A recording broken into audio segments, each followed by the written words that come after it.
তথ্য প্রযুক্তির এ জামানায় বিশ্ব যেমন এগিয়ে চলেছে দুর্বার, তেমনি কিছু স্বার্থনিশী মহলের কুকর্মের বলিও হচ্ছে মানুষ। মোবাইল ফোন সহ সামাজিক যোগাযোগ মাধ্যম ব্যবহারের ফলে অনেক সহজে মানুষের সরলতার সুযোগ নিচ্ছে স্বার্থনিশী একটি কুচক্রী মহল। তেমনই একটি ঘটনা ঘটেছে নাটোরের বড়াই গ্রামে। মোবাইলে ভাই বোনের সম্পর্ক গড়ে ওঠে শিশু অপহরণ। অপহরণের পর অপহৃত শিশু সজীব আহমেদ বাবুকে মা বাবার বুকে ফিরিয়ে দিয়েছে পুলিশ। 4 দিন পর বৃহস্পতিবার রাতে সন্তানের সঙ্গে মা বাবার মিলনের এ মুহূর্ত এক হৃদয় বিদারক দৃশ্যের অবতারণা ঘটে। আবেগ জড়িত সন্তান ও মা বাবার কান্নায় অশ্রু ধরে রাখতে পারেননি উপস্থিত পুলিশ অফিসার ও সাংবাদিকরা।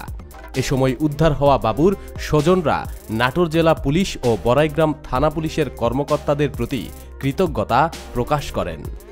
বৃহস্পতিবার রাত 10টায় নাটোরের পুলিশ সুপারের কার্যালয়ে আয়োজিত প্রেস ব্রিফিংয়ে এ জানানো হয়। বড়াইগ্রামের অগ্রাণ গ্রামের সেকেন্দার আলীর স্ত্রী শাহিদা বেগমের সঙ্গে মোবাইল ফোনের মাধ্যমে ভাই বোনের সম্পর্ক গড়ে তোলে সিরাজগঞ্জের কাজীপুর উপজেলার রোহাবাড়ি গ্রামের শফিকুল ইসলামের ছেলে ঈশান আহমেদ সোহাগ। 2 বন্ধু পাপলু ও শাহজাহানকে সঙ্গে নিয়ে সোহাগ গত 5 এপ্রিল শাহিদা বেগমের বাড়িতে বেড়াতে আসে। 2 দিন অবস্থানের পরে রোববার বেড়াতে যাওয়ার কথা বলে শাহিদার ছোট ছেলে অগ্রাণ সরকারি প্রাথমিক বিদ্যালয়ের 4র্থ শ্রেণীর ছাত্র বাবুকে নিয়ে বের হয় তারা। পরে বাবুকে ফেরত পেতে 3 লাখ টাকা মুক্তিপণ দাবি করে সোহাগ।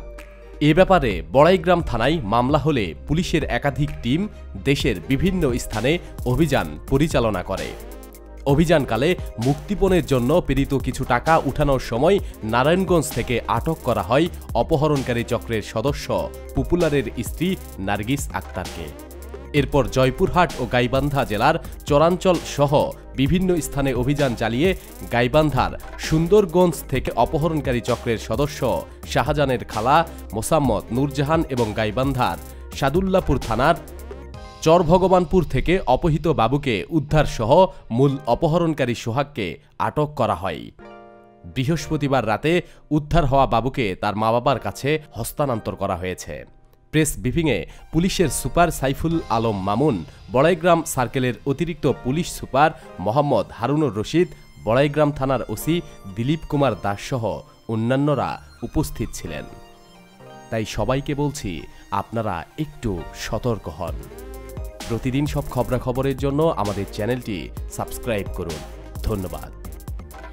প্রিয় দর্শক, আমাদের দ্বিতীয় চ্যানেল সেরা নিউজ থেকে একটু ঘুরে আসুন। ভিডিওগুলো ভালো লাগলে অবশ্যই সাবস্ক্রাইব করুন। চ্যানেলটির লিংক ভিডিও ডিসক্রিপশনে দিয়ে দেওয়া হয়েছে। ধন্যবাদ।